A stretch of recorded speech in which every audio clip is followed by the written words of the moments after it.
Good afternoon. I'm Professor William Taubman of the Political Science Department. I will introduce our speaker in a moment, but I want to tell you that today's events is being recorded. So if you have a question to ask later, be warned.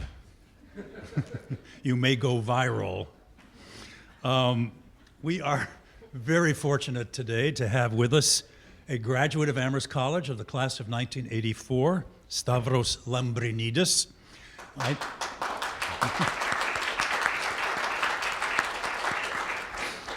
I know him well because he was one of my students. He was also a student of Professor Makala, who's sitting here in the first row. I asked Stavros to remind me what his thesis topic was, and he said he'd forgotten. I don't believe him, except that I don't remember it either. But in my case, it's age. Yeah, okay. He is, as you probably know, the European Union's Special Representative for Human Rights, who's going to give a talk today on rights without borders, foreign policy and human rights in today's European Union. He was appointed to that post in the year 2012. Previous to that, he had other positions, including Minister of Foreign Affairs for Greece, Vice President of the European Parliament. He has also been the European Parliament's rapporteur on such issues as the promotion of security and fundamental rights in the internet age, the integration of immigrants in Europe, I circled immigrants, and the protection of critical infrastructures against terrorists, I circled terrorists, threats. He was born in Athens, Greece. He got his degree from Amherst in economics and political science. He earned his JD from Yale Law School in 1988. And as those of you who were there at lunch today, we had a lunch in Porter Lounge, you will soon find out that he is a very smart man, very articulate. He was so good today at lunch that when it was over, the first thing I said to him was, "You're hired." We had a wonderful conversation, and I think it will continue this afternoon, so it is my pleasure to introduce him to you.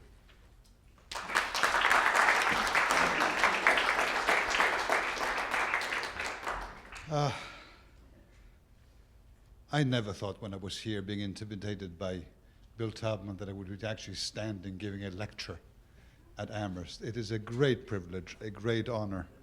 And you will find out, most of you, once you're out of this place, especially if you're out as many years as I have been, that getting back is a source of humongous joy and pride. You may not feel it now, but trust me, you will. I'm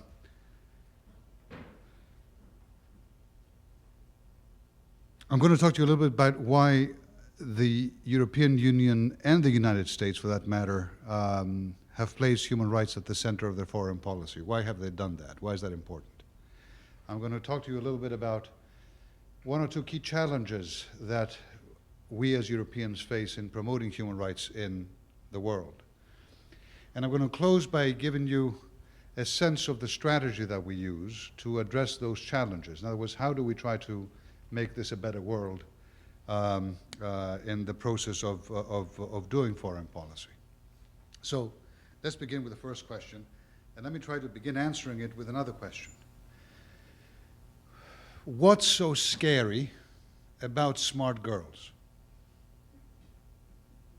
Why did Boko Haram in Nigeria decide to abduct 300 girls from school instead of bombing one more army barracks, which they are particularly good at doing anyway?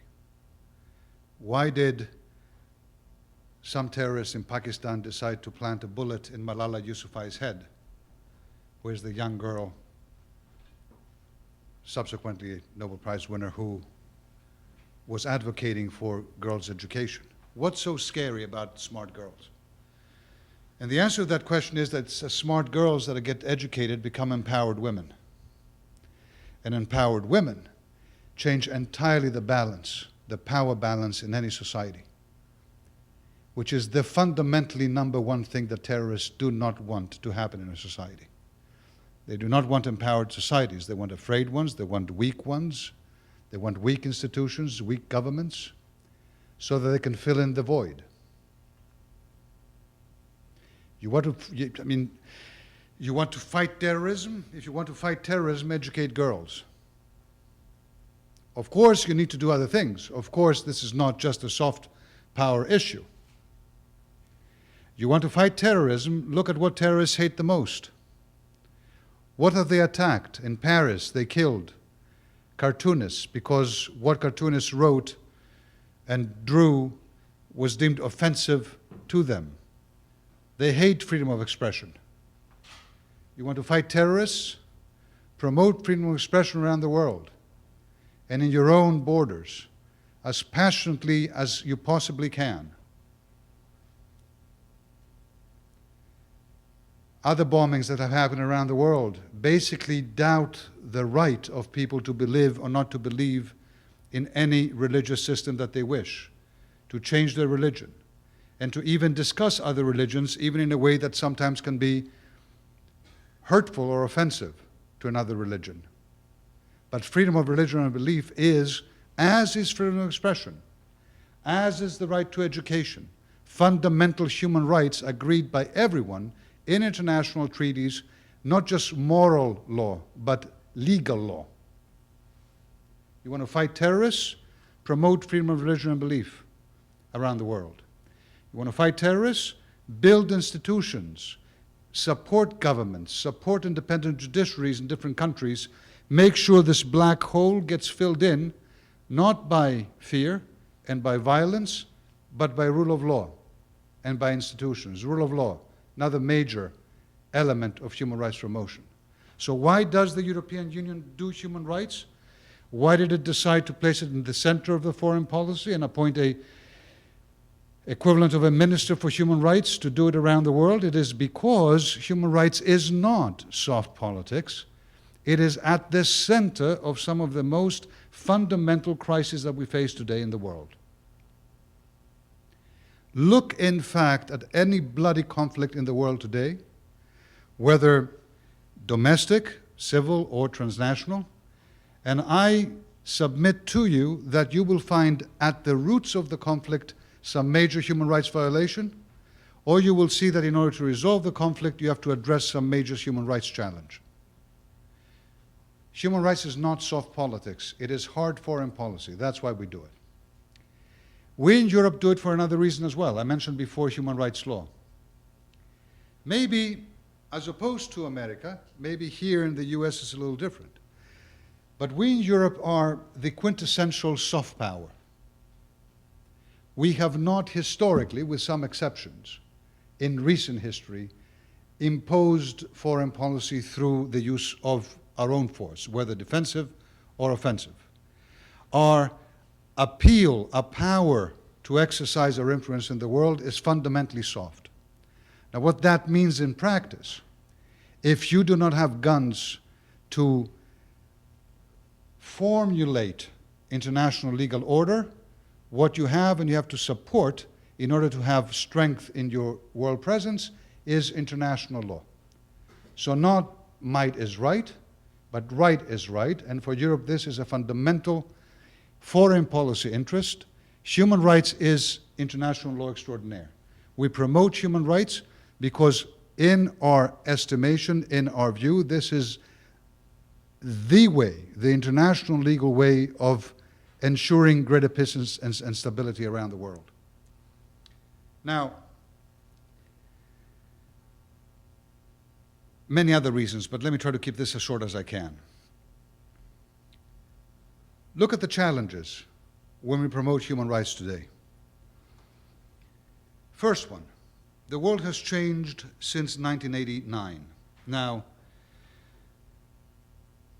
that was a very strange, one might say a statistical aberration period, the 90s, in the way that the world addressed freedom, democracy, and human rights. The wall fell.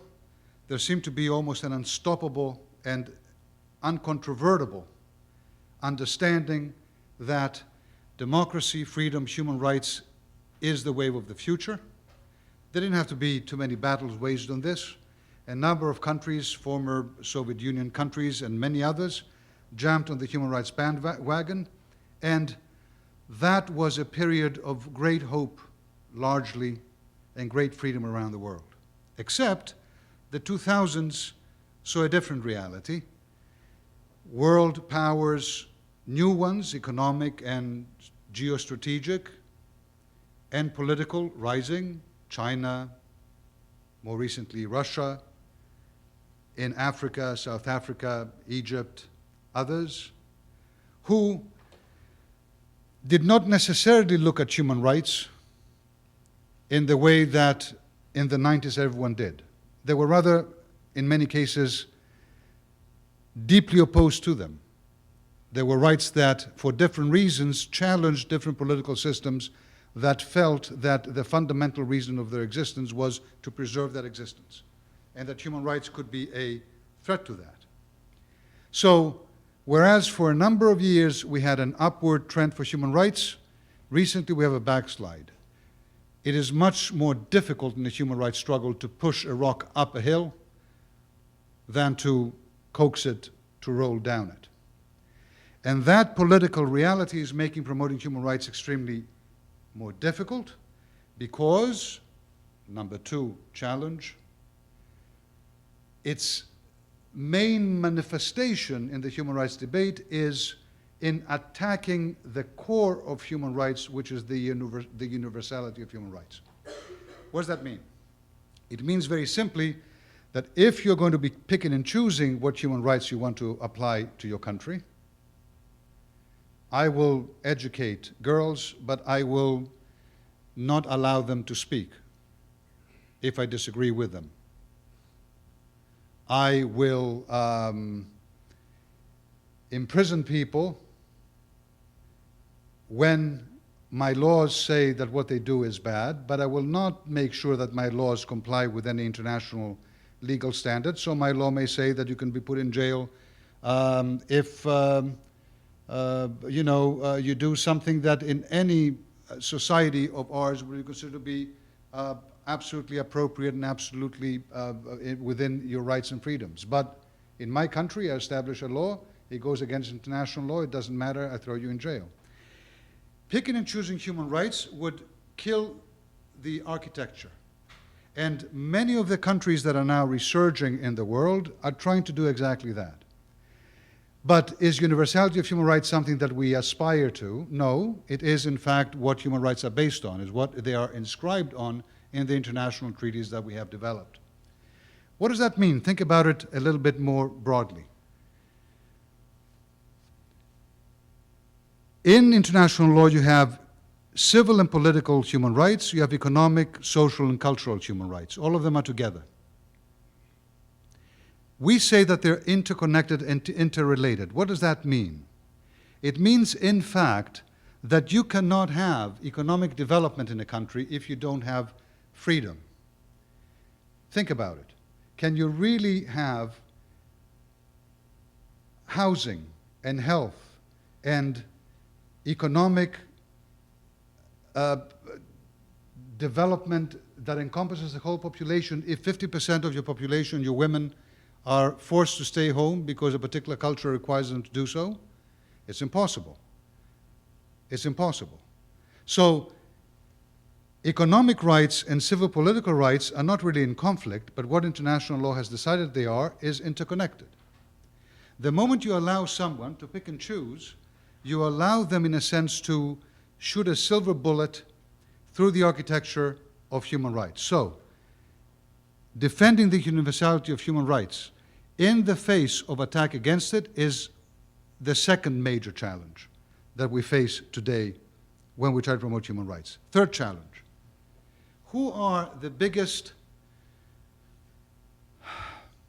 allies that we have when we promote human rights around the world? Is it the US administration? Is it me and the European Union political might or bureaucratic might? I submit to you, no. In fact, I submit to you that if you're going to win the universality challenge debate happening around the world today, you must be ready to take yourself out of the equation of acting as a human rights leader around the world and giving the impression that it is in fact the West that cares about human rights and the rest that have them imposed upon them. The way to ensure human rights happen is to make sure that societies in each different region, in each different country, are empowered to make human rights their own business. They take ownership of human rights, in other words. And what does that mean in practice? It means that civil society has to be free to act and discuss and challenge and demand and research and promote human rights in any different country, because they are there. And because if they are able to do it, then the society itself takes ownership. And of course, governments as well, one would hope, would do so too. So, at the time that civil society should be most empowered to promote human rights, it is most under attack today around the world. The most extreme examples are examples of civil society activists being arrested, being jailed, and in some instances being killed. These instances sometimes hit the radar screen of our public opinion's attention. If you look at what's happening in Egypt today, you will see that about 25, at least, Muslim Brotherhood youth were put in jail a couple of years ago, not because they were proven in any individual way to be promoting terrorism or to be terrorists, but just because the government, supported by the military that came in, decided that this was the right thing to do to bring security to their country, that the Muslim Brotherhood was a general danger. In fact, there's absolutely no question that 25,000 young people in jail in terrible conditions are guaranteed to be radicalized, or a percentage of them will be radicalized. Is it possible to think that putting people indiscriminately in jail like that will actually bring you long-term security and peace? In addition, of course, to those who, one could say, belong to a particular religious community that in Egypt has a particular history and a particular tension. Virtually all non-religious civil society that does human rights, everyone in Egypt, sophisticated organizations, extremely influential and impressive people, doing civil political rights, freedom of expression, freedom of association, were also thrown in jail. Again, under the argument that now that we are in a terrible danger here in Egypt, we're trying to fight for our security against all these terrorists, we cannot be having people running around saying that we are torturing people, because even if we are, it's no one's business. We have to really take care of security first. The attack, therefore, on civil society, a third major challenge. What I am promoting around the world, and what the European Union is promoting around the world today, because a lot of the human rights debate does center around a presumed conflict between security and human rights, that somehow you cannot have one and the other at the same time. What we are discussing and promoting is the concept of sustainable security. A few years ago, people were talking about development. You didn't hear many people talk about sustainable development. That suddenly became a notion when people realized I can very well develop, but if I do it by destroying the environment, this in the end would come back and bite me so badly that my development would end up taking a nosedive, and I would be much worse off, even if I simply look at it in economic terms. Or I cannot really develop if I pay people $1 a day and have them work in absolutely terrible conditions, because in the end, the social and economic inequalities that will create in my society may be so explosive that my whole system again will collapse. Sustainable development. It's about time we start talking about sustainable security. Taking some people off the street today, if that is going to result to probably much more security challenges in the future, is not a solution to security. So this is something that we are discussing right now. Fourth challenge to human rights today, I submit to you as a politician is that public opinions are becoming much less sensitized to them, and perhaps a little confused about them, even public opinions in our own countries and societies. You know, in a macabre way, the ISIS decapitations on YouTube have done their job. Our public opinions, when people go and tell them, you know what,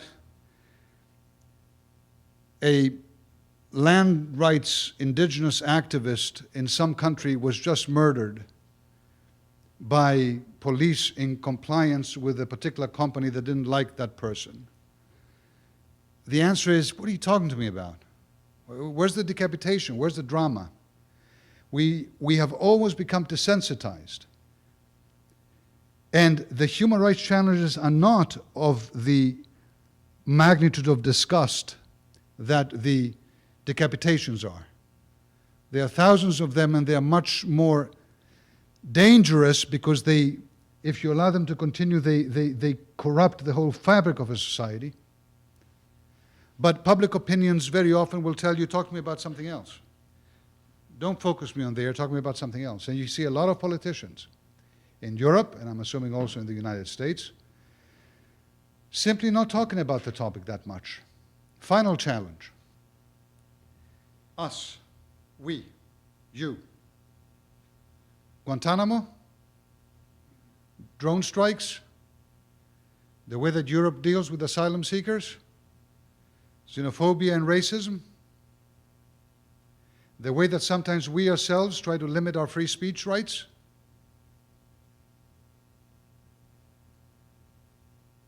The biggest weapon we have when we go around the world trying to apply and impose human rights, the biggest weapon we have is our credibility.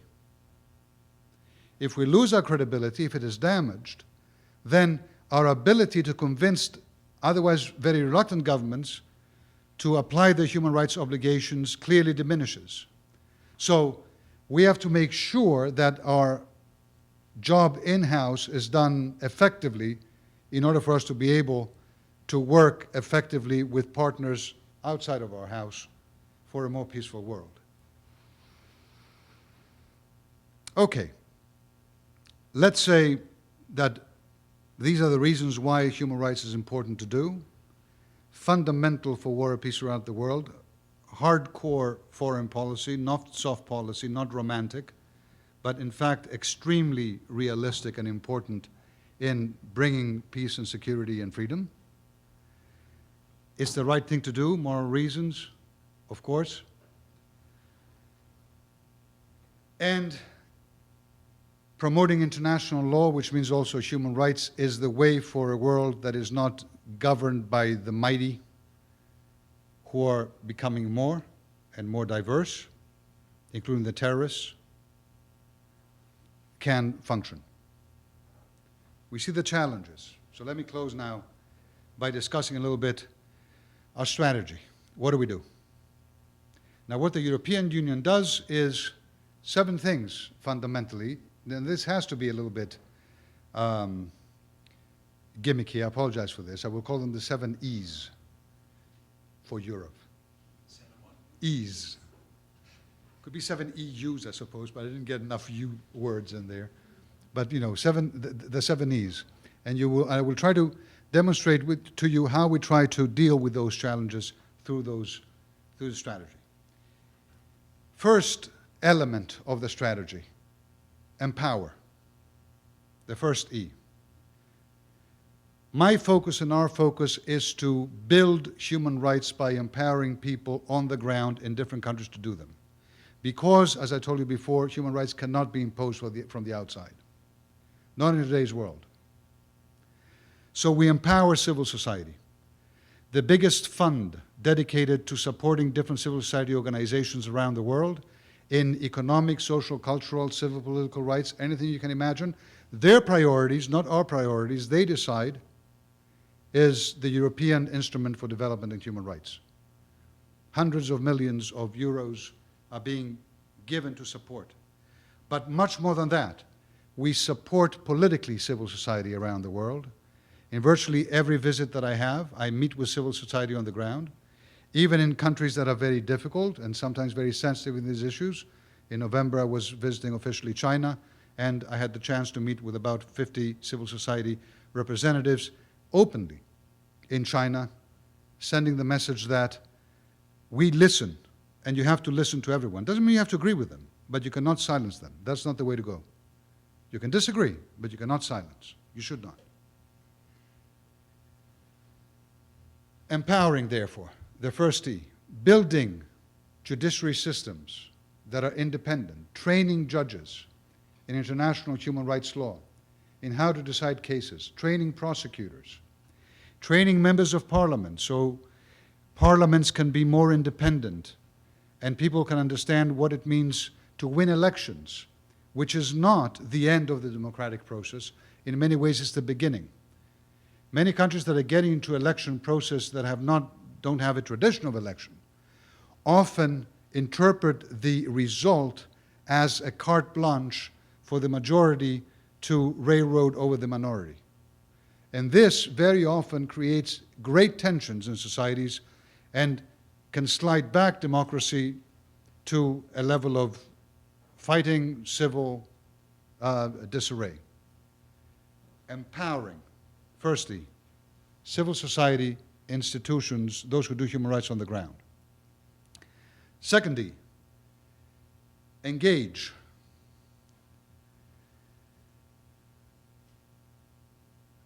It is not that easy. In fact, it's very difficult to engage with governments who violate human rights. They don't have to talk to me. And frankly, they don't want to. Being the human rights guy is not the most popular hat one can be wearing. I mean, there are other hats, especially the hats that have money with them coming. If we're the development guy, it's easy. Everyone wants to talk to you.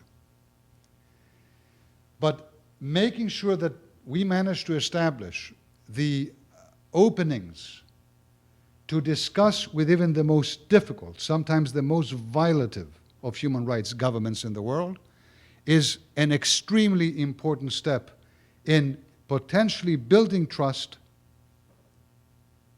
with governments who may be willing, for whatever reason, we didn't discuss this, it could be our pressure, it could be internally the realization that what they've been doing up to now is not working and the system is being destabilized and they have to do something. It could be that suddenly they need more money because their economy is not going too well and Europe does have the money. But establishing that engagement, that building of trust is fundamental if you're going to be able to make human rights changes, if you're going to be getting governments to change. And sometimes that is very difficult because some of the people that I engage with are not nice people. And the temptation often is to say, why should I take that risk? Why should I dirty my hands? Why not just stay back home in Brussels and issue a statement in which I condemn the terrible acts of so-so government? I could be a hero to a small constituency back in Europe or in the US for having said the right thing, but will I have achieved anything in trying to open up the roads to potentially change things on the ground? You can tell what the answer to that rhetorical question is, or how at least we face it. Engage. Third pillar of the strategy. Enlarge. We focus, and I focus a big part of my attention in enlarging international coalitions in support of human rights. Coalitions of like-minded, but sometimes reluctant partners. Countries that are not European or the United States.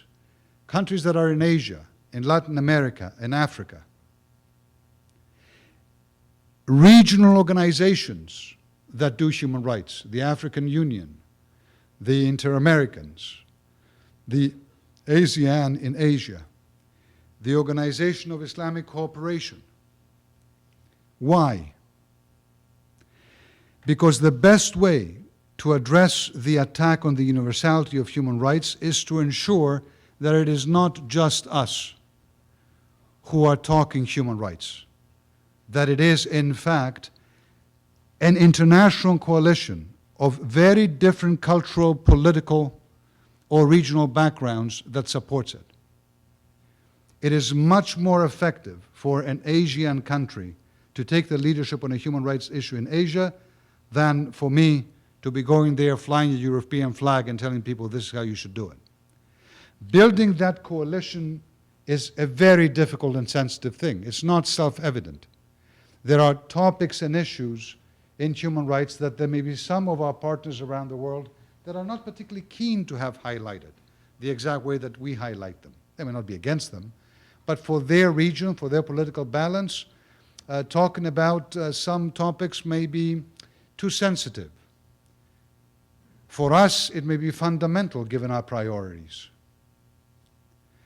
Building those coalitions is not easy, but it is the fundamental prerequisite for being effective in promoting human rights and addressing the universality challenge to them. Fourthly, encourage. In today's world, where indeed it is very difficult to impose our will on human rights because you don't go, except in extreme circumstances, where you have a responsibility to protect, where there's genocide, where there's major war and people have to be saved immediately, you don't intervene. You can't just come in and tell a government, I force you to be good. You have to create the conditions that make them understand that the cost-benefit analysis of not being good is not working for them anymore.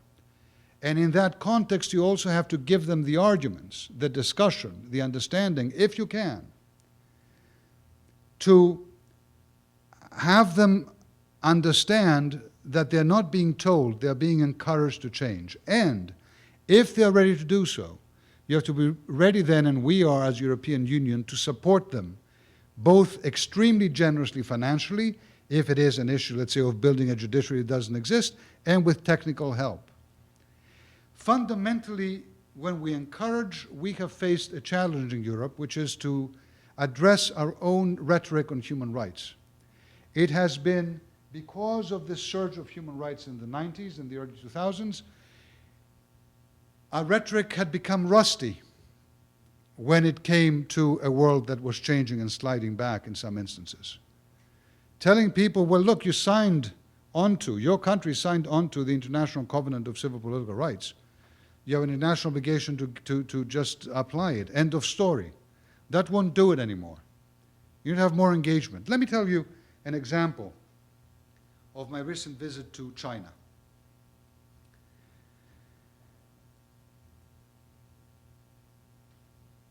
I was discussing with the Chinese the 300 lawyers that they had arrested a few months ago. Most of them had disappeared.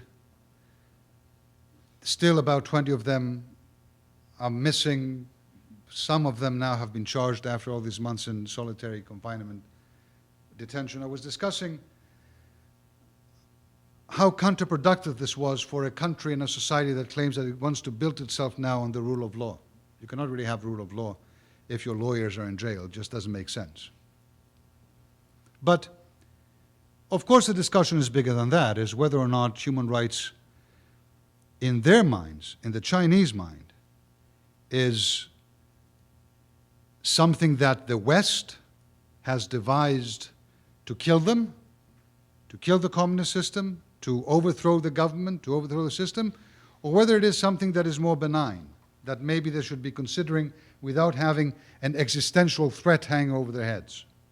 And I told them, cast your mind not 1,000 years back, 6 years back, 7 years back, when the big debate on global warming and carbon emissions was happening around the world, in the US and in Europe.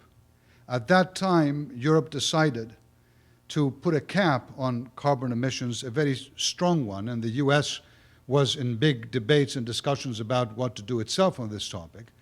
And the Chinese government at the time was livid. Its reaction was extremely powerful against this debate. It claimed that it was a construct of the West, this global warming business. Just now that the West had managed to develop economically, polluting itself the environment, it decided to come up with a global warming carbon emissions disaster theory in order to ensure that the Chinese could not grow economically. So it was all a plot. And I told them, now cast your mind today, when you are one of the leaders in the carbon emissions debate, the biggest producers of alternative sources of energy, what was then a Western plot to ruin your country, today you're one of the leaders in the world debate to support. Is it possible, I asked them, is it possible that with human rights as well, we're having a similar story happening? What today you are seeing as a Western plot to overthrow you, discussing human rights, is in fact not a ploy. If you're ever going to go from made in China to designed in China, which is what you claim you want to do, you can never do it if your internet is not free and if your universities are not free, because minds cannot develop unless they are challenged, and that in a few years' time you may be leaders in human rights as well. Now, when I said this argument, I assure you that the foreign minister did not jump up and start dancing in joy that he had seen the light. But he went, is a pretty good answer to get in my business. You never know where it takes you. But when I say encourage, my fourth E, I mean we have to think in those terms. When I talk about sustainable security, that is the kind of argument that you may be able to use with governments who have to now thought that they could simply ignore human rights under the pretext that they are bringing security to their people. Fifthly, enforce. Sometimes encouragement won't cut it. There are instances where there are major human rights violations around the world and governments that are not willing to change. That is a time where the international community has to come in and say enough is enough.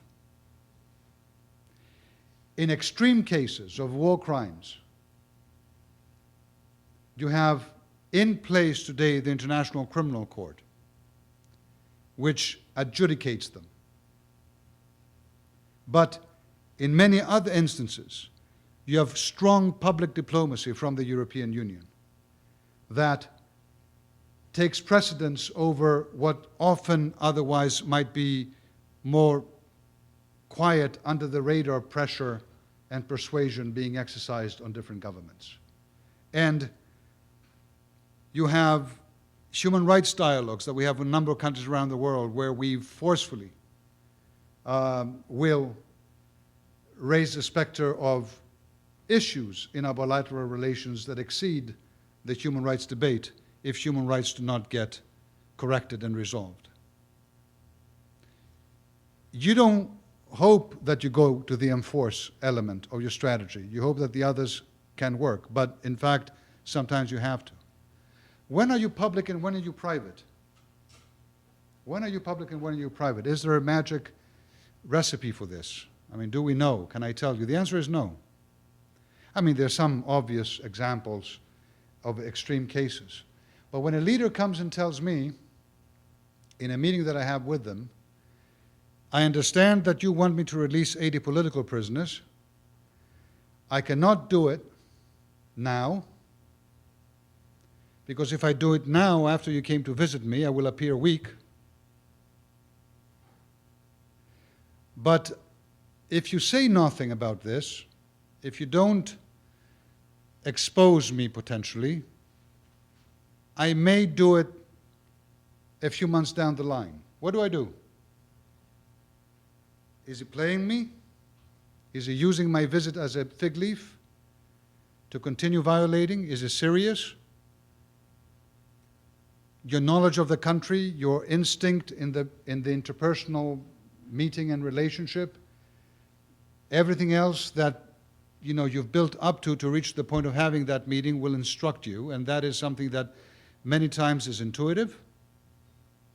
But of course, as I said, there are some instances where very obviously you have to be very public, both positively and negatively.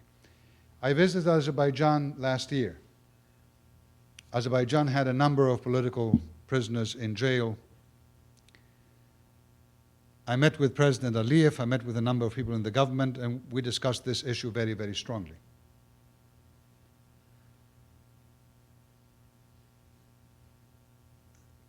Last month, Azerbaijan released 90% of those political prisoners. The most famous case of those prisoners, Leyla Yunus and Arif Yunus, her husband, any one of you following should, can Google it and see what it's all about. Yesterday was also allowed to leave the country and go to the Netherlands.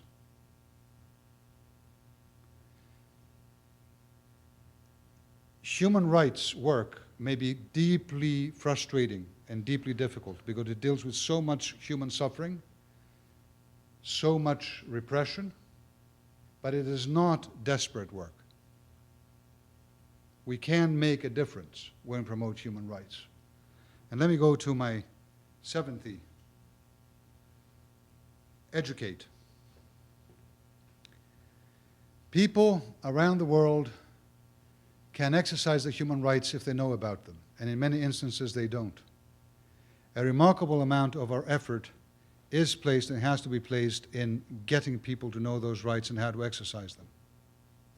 I remember again the example of Egypt, which is quite interesting in many ways.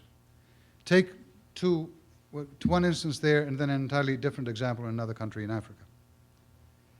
In Egypt, back a few years ago when they had their election where the Muslim Brotherhood at that time got in power, before that, there was a very major issue, which is that millions of women in Egypt did not have identity cards and therefore did not have voting cards and voting rights.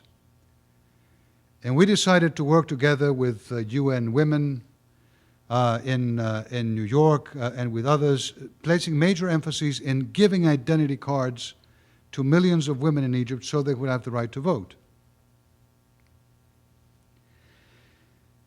A majority of the women voting in those Egyptian elections voted for the Muslim Brotherhood Party. And the Muslim Brotherhood Party had part of its agenda explicitly very strict, religiously inspired, according to their reading of Muslim religious texts, very strict and very restrictive laws on the role of women in society. How did these women vote? Did they exercise their right that was given to them in a free way? Did they even know what it meant to exercise it? Did they go and vote what their husband told them they have to? What was the process? Is giving an identity card enough? How are you going to be able to communicate to people what it means to have free choice in election in a remote village somewhere where people perhaps don't even have a school to be educated to know how to read and write? Are you going to print a pamphlet? And who's going to understand it? I mean, you may spend so much energy doing it, who's going to understand it? Educating on people's rights is a hugely important element of getting those rights exercised. Another example. I was last year in New York for the UN, and I went and spoke to students at NYU. And I told them about the work we're doing among other things, on trying to eliminate female genital mutilation, which of course is a major problem in a number of parts of the world.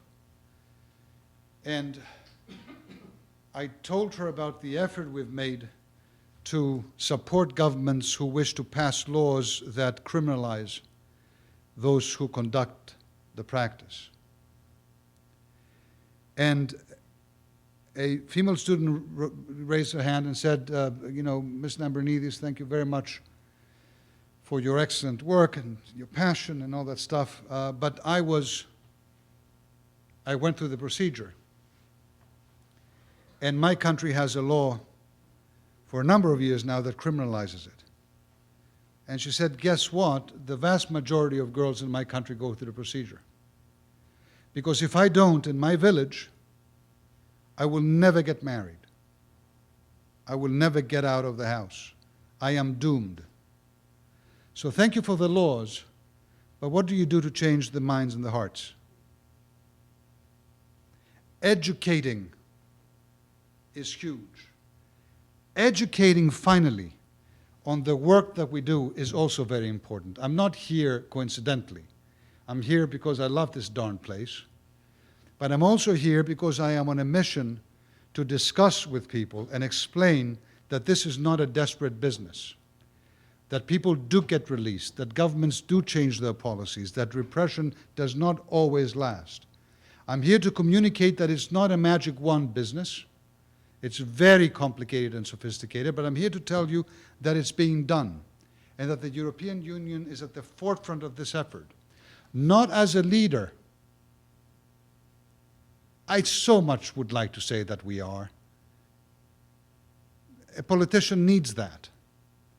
But it would be the death of our effort. But as a convener of human rights powers around the world who can make a difference.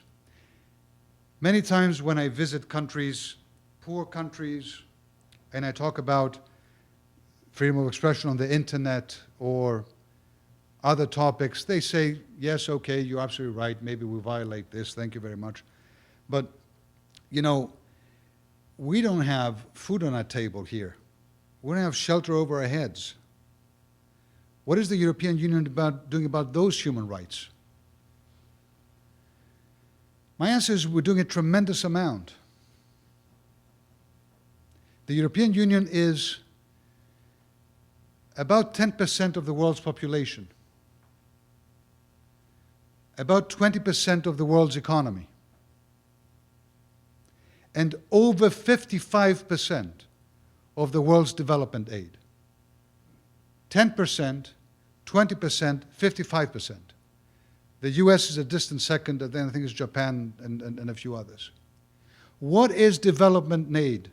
What is development aid if not human rights aid extraordinaire? What is building schools to educate those girls if not human rights aid extraordinaire? What is building hospitals for poor people to have a chance not to die when they give birth or when a disease hits them, if not human rights aid extraordinaire? I am very proud of this work. And I know there's a lot more that needs to be done on it. But I'm here now in the United States on an official visit. I'll be meeting, of course, with the government, with your administration in Washington in the middle of the week. And I will be discussing, first of all, on how we can address our own challenges. Maybe I forgot this E. Did I give you 6 or 7 E's? I gave you 6. I'm going to discuss about the 7th E with the administration. The 7th E is embody, what we discussed before. Unless we embody human rights ourselves in every way that we cannot be as effective as we should be in promoting it around the world. So we have discussed the tough challenges we face. I expect some of you may want to talk to me about the refugee crisis in Europe. I would be glad to address it. I'm not coaxing you to ask me. I'd be much happier if you didn't, frankly. But if you want to, come on, ask. And the second thing I will be discussing is how we can unite powers of good around the world. There are too many. There are too many, often isolated, often afraid, often intimidated by arguments that human rights are not universal. They're a Western thing. What are you doing, you traitor? You traitor to your country. You traitor to your culture, to your religion, talking about freedoms that are not inherent in what we do. There's a tremendous amount of good around there. And we have to not simply point fingers, but also join hands. And if we do that, I think this is going to be a better world. I wouldn't be doing this job if I didn't really deep down believe this, and I hope I'm not deluding myself. Maybe I am. Thank you very much. Thank you.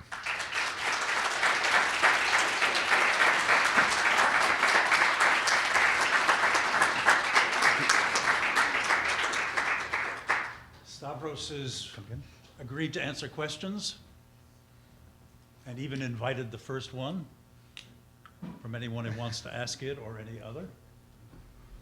Yes. Yes, Could you please stand up and speak loudly? I was wondering if you could talk a little bit about the budget of the EU member countries for development and human rights, which countries are their priorities, which issues you're funding, and how much of that money is going to international versus local civil society. Okay. I can take that quickly. I mean, I don't know how you want to do it. We can take a number of questions, or Stavros,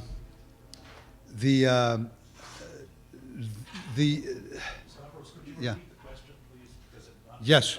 The question is about the budget of our international development aid.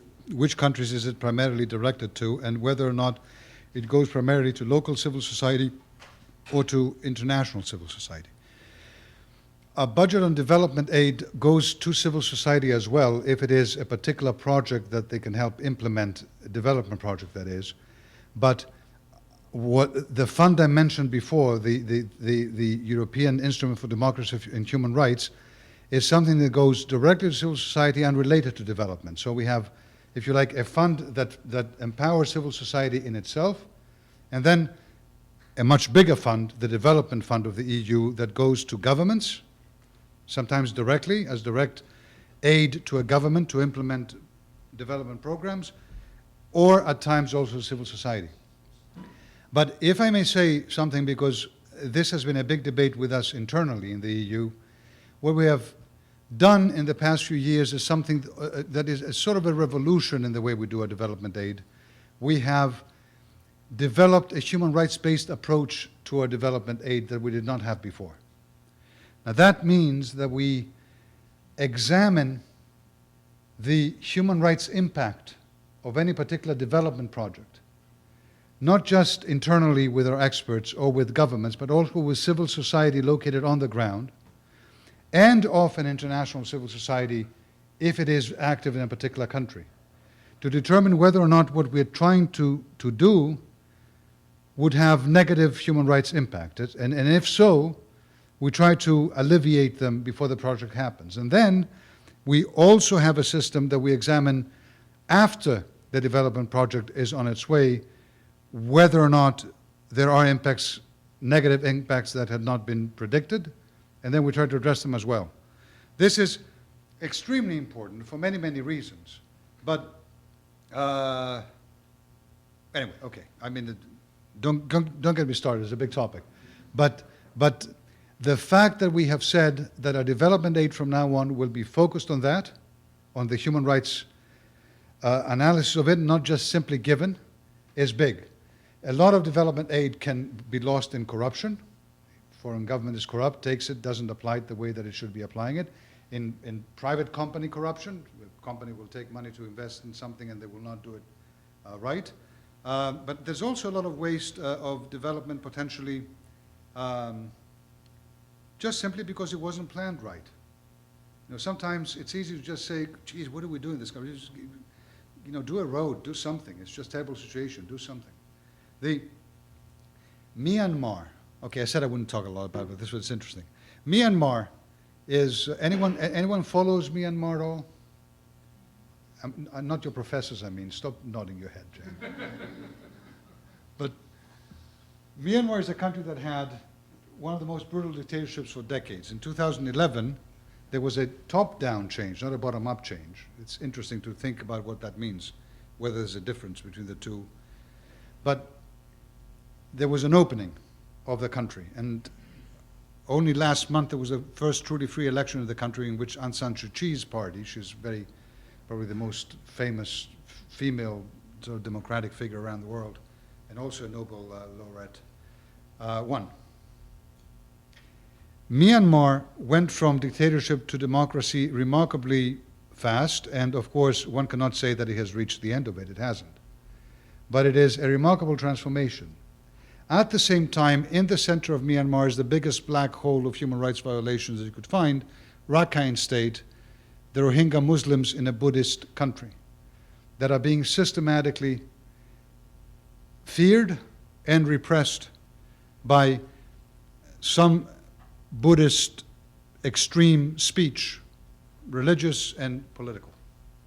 I visited Rakhine State as well in my visit there last year, and of course in addition to talking to the government and others. And I am very proud by the transition Myanmar has gone through and the European Union's role in it. It has been a holistic role. We have engaged extensively with the government on peace building.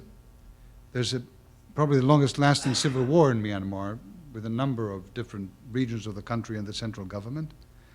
On development, economic development, and on human rights.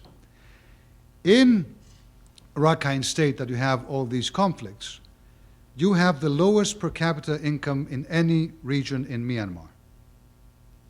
And yet, now wait a second, what does that mean in practice? You already have a religious tension that is being inflamed by radical speech, and you also have economic tension of people who are destitute, both Muslims, Buddhists and Muslims, who feel, and so the hatred, the ethnic hatred has the economic sort of destitution stick on top of it, and then you have an explosive mix. Guess what about Rakhine State? It is the richest state in Myanmar. It is the state that has the most natural resources in the whole country, and yet it has the lowest per capita income. A major focus of my visit there, my talks to the government, is how it is that this is possible. Where's the money going? Why is it not being distributed by the government in Rakhine State itself to alleviate the poverty issue? And how it is that our development aid could combine with our humanitarian aid, which is already large in the region, in order to promote for both communities a sense of belonging and of hope. Try to use the development aid as a dissipator of tension. So, very complicated development aid. It has so many elements to it. But in the context of our work, it's a very, very big thing. We don't call it human rights aid, which is, I think, remarkable, although I told you it has so many results on human rights.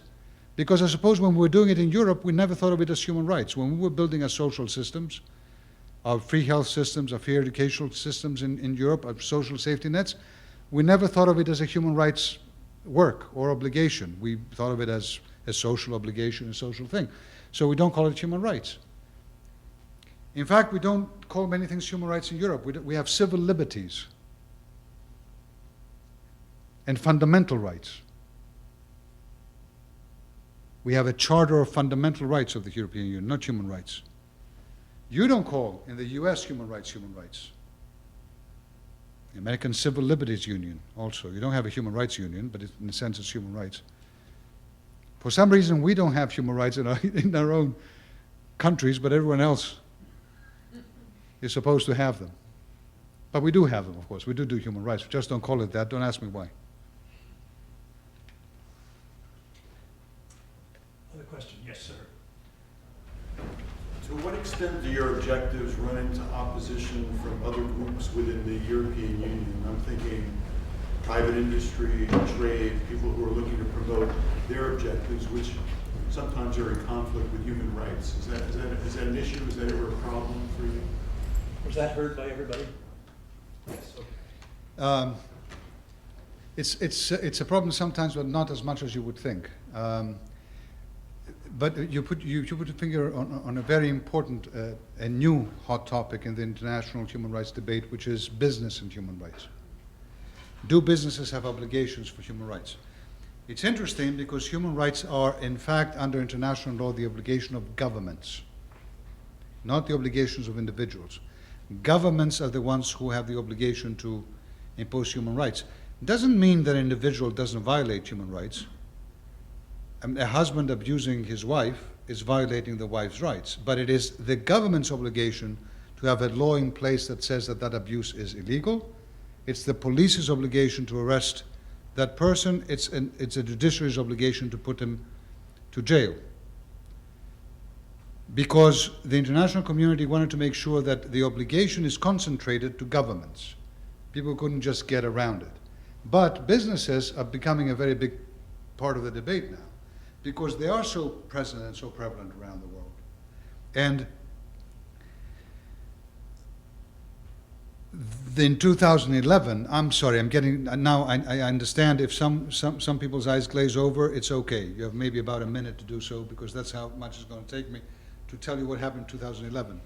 The United Nations adopted, for the first time, unanimously, the so-called Ruggie Principles, which is UN Guiding Principles on Business and Human Rights. For the first time, the international community agreed that that business has an obligation to respect human rights in its work, and that governments have an obligation to have laws in place to punish business that doesn't respect those rights. A big part of our work since then has been to truly, yes, take the leadership as Europe in promoting business and human rights concepts, because these guidance notes of the UN are not binding. They are aspirational. So now you have to really put some meat to those bones. When I was in Pakistan, I talked to Pakistani businesses, textile businesses, business owners, during my human rights visit. Why, you might ask? Well, because Pakistan got from the European Union a special trade exception, so-called GSP Plus. You can roll your eyes again here. These are European things. We have all these things that we call things by so that no one understands what they are. Anyway, Generalized System of Preferences Plus. What does that mean, the plus? We have a GSP system. To get the plus, isn't that an interesting European thing, by the way? Okay, to get plus what? Okay, so I'm going to tell you, I'm going to get your textiles in Europe with extremely low tariffs or zero tariffs, okay? Now here's what you have to do to get that privilege. What?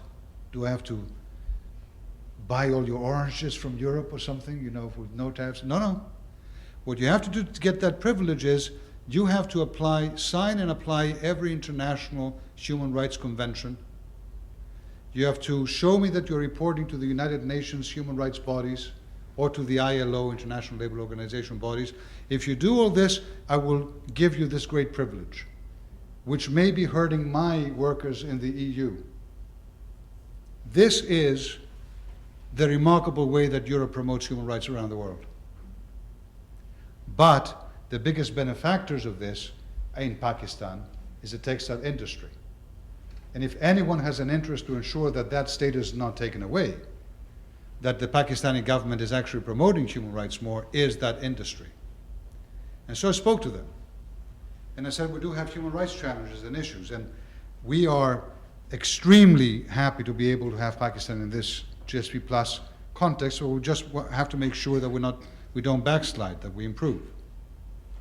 And a couple of them told me something that surprised me, I didn't know. They said,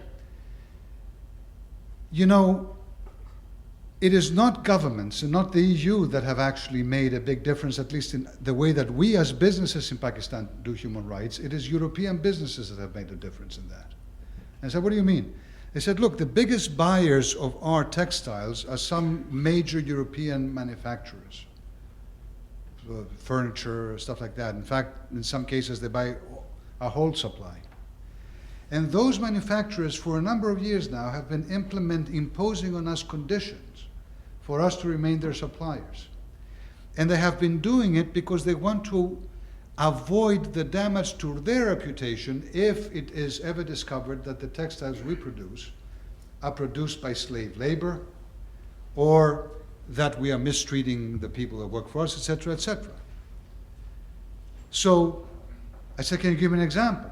I said, yes, well, let me give you one example. They said, one of these companies now has asked us to put a special machine, cash machine, in the factory where each worker will go put their card in and get their monthly salary, so it's actually clear that we are paying the particular salary to that worker, and it's not money under the table or maybe half the money that they're actually being owed, et cetera, et cetera. Isn't that interesting? I mean, I thought, and I think it is. I think there's a tremendous potential for business to do a tremendous amount of good in human rights, and there's a tremendous potential for business to do a tremendous amount of harm in human rights.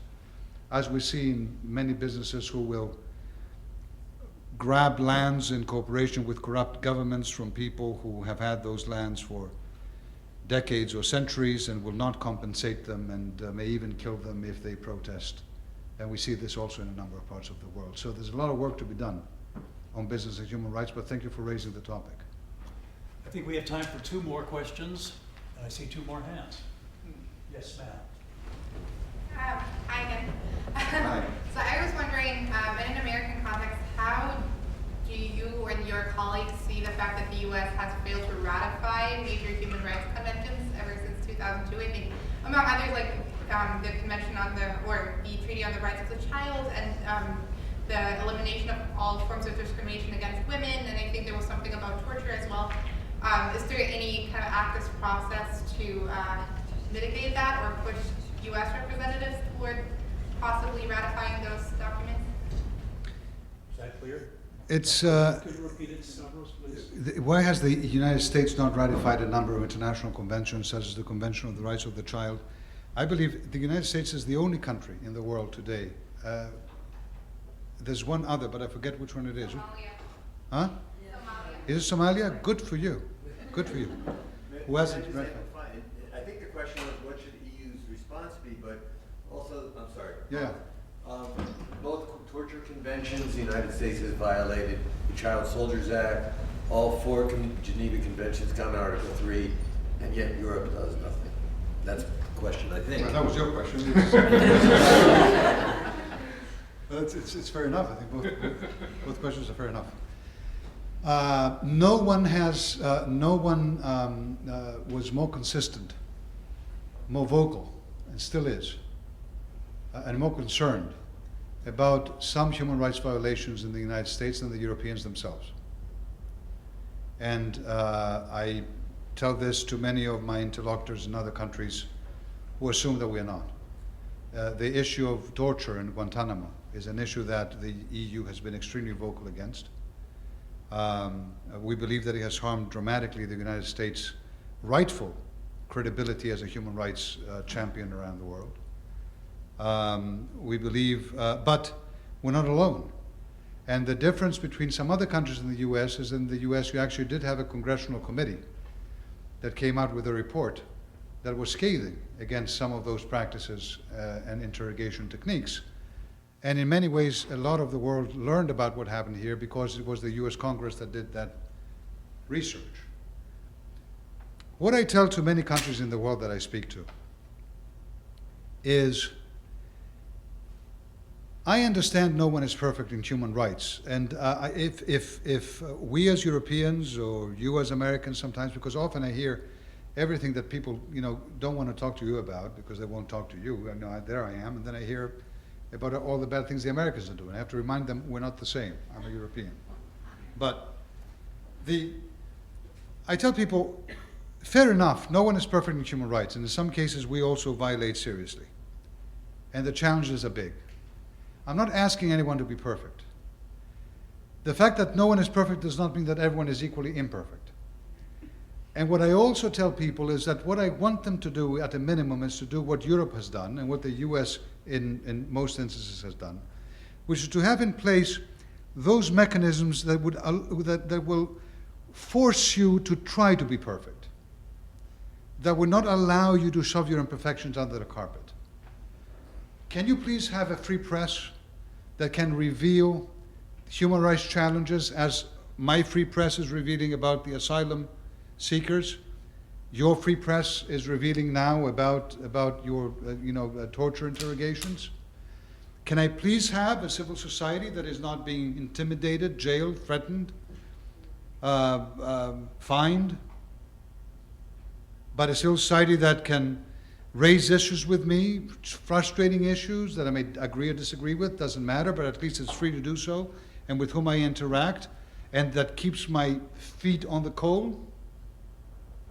Can I please have you have a judiciary in place that is relatively independent at the first stage, before it becomes fully independent, to which someone can go and say, my rights were violated, and have a judge with reasonable certainty look at this case and decide, irrespective of government influence or interference, to have him or her decide something else? Can I have a free internet? Can I have ombudspeople in place? Give me that. Give me that as a first step. And once we get to that point, let's discuss how we can try to be perfect, okay? But at least the US has that, Europe has that, and every day that I wake up, I know that if I have committed a human rights violation, the freedom that exists in my system will not let me forget about it, and will force me to try to become better. I hope they sign the conventions. I really do. And if you talk to people in the administration, many of them will tell you that it is the US government's desire to have that happen as well. But of course, you also have a very complicated democratic system with a Congress that too has to make decisions, and that sometimes in your instance is not. But we raise that a lot. Another thing we raise about you that you don't like that much: death penalty. Death penalty. Really? Really? You need to kill people? You, with a few others around the world remaining, most of whom you wouldn't want to be normally seen in a picture together? What's the deal about that? Last question, yes. Hello, my question is about unity in the European Union. I think in the past year we've seen a lot of disagreements between countries that believe that it's a human right for refugees to be accepted, and countries like Hungary who believe that they don't necessarily have a moral obligation to take some of these immigrants in. So my question is, how do you deal with discord amongst the different countries? And also, how do you deal with, you were talking about the embodying part, so how do you deal with criticisms about certain hypocrisies that the European Union advocates for human rights while violating others? Yeah, I think it's a very good question. How do we deal with that, with those different things? When there's a violation of human rights within the European Union, there's a process in place to ensure that the member state that violates has to address the violation. It's a complicated process, but let me just assure you that it exists. And in fact, in the case of Hungary, or in the case of a couple of other member states for other reasons, and now recently in the case of Poland, it is a process that has been, initiated. But equally importantly, European Union member states, not the EU itself, but all its member states are members of the Council of Europe, a separate body that encompasses all the countries in the European continent, that is fundamentally and exclusively a human rights organization with overseeing powers over member states, and has a court, the European Court of Human Rights, in which individuals, you and I, can take cases and do take cases, and decisions are made, and many of these violations therefore then have to be addressed by governments, including EU member state governments. The asylum crisis has exposed, as you say very correctly,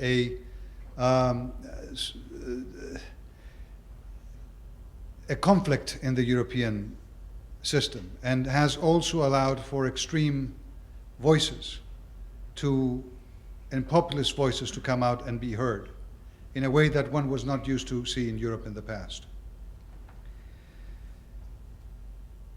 It is in my view, the best way to address this issue is to understand, for all of us, is to understand fundamentally what it is. Asylum is an international human right. There are rules and procedures on who deserves it, how individually the cases should be examined, how it should be given, what rights asylum holders then have. And this, the European Union has committed to preserve and is preserving, even in this latest agreement that exists for the return of people coming to Europe, to Turkey, and then an equivalent number of people going from Turkey to a number of European Union member state countries. Individual processing, not mass processing or mass deportations. At the same time, this is a global problem.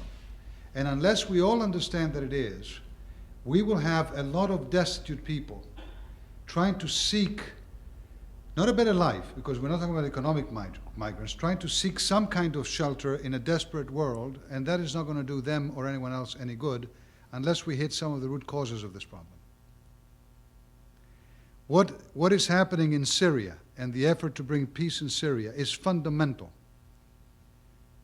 And all of us have to be absolutely dedicated in getting to that point and getting to that point quickly.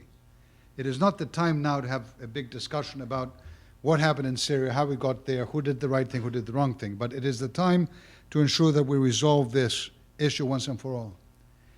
It is the time that we ensure, and the European Union in the recent so-called Valletta summit that we held with African countries, the African Union, to ensure that we don't simply put out fires but prevent them by distributing a huge amount of development aid, preventive aid, in a number of countries who could be on the cusp of breaking up, of creating asylum streams, or huge economic migrant streams.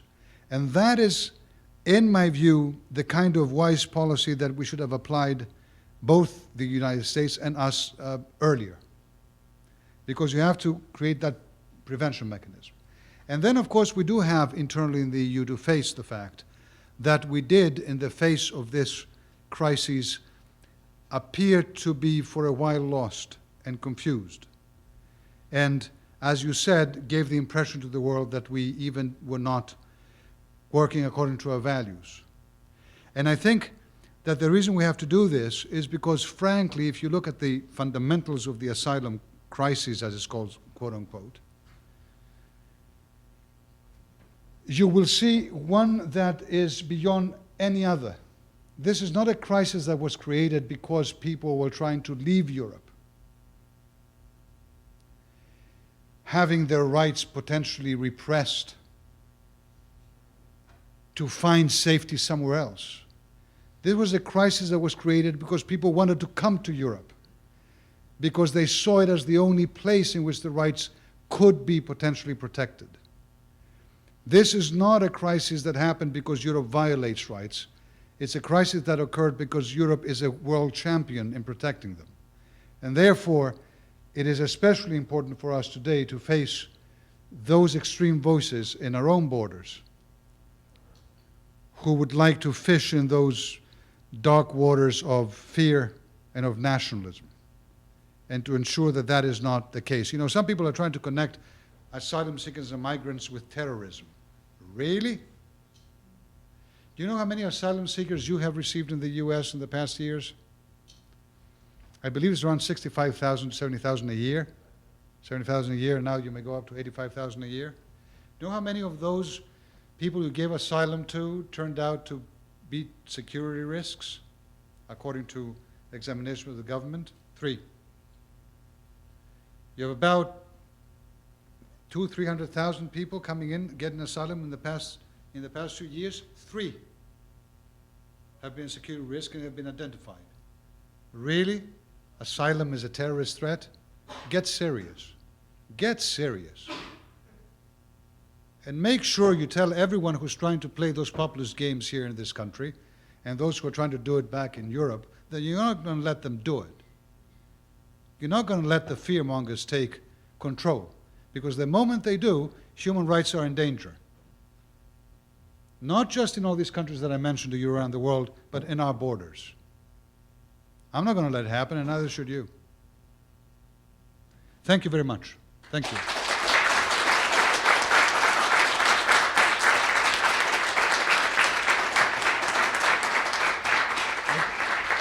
I'd just like to say that Stavros is justly proud, justifiably proud of what he and his organization are doing, and we at his alma mater are proud of him, not only for what he does, but for the way he explains it to people like you and we hope that you will be inspired by him and his example.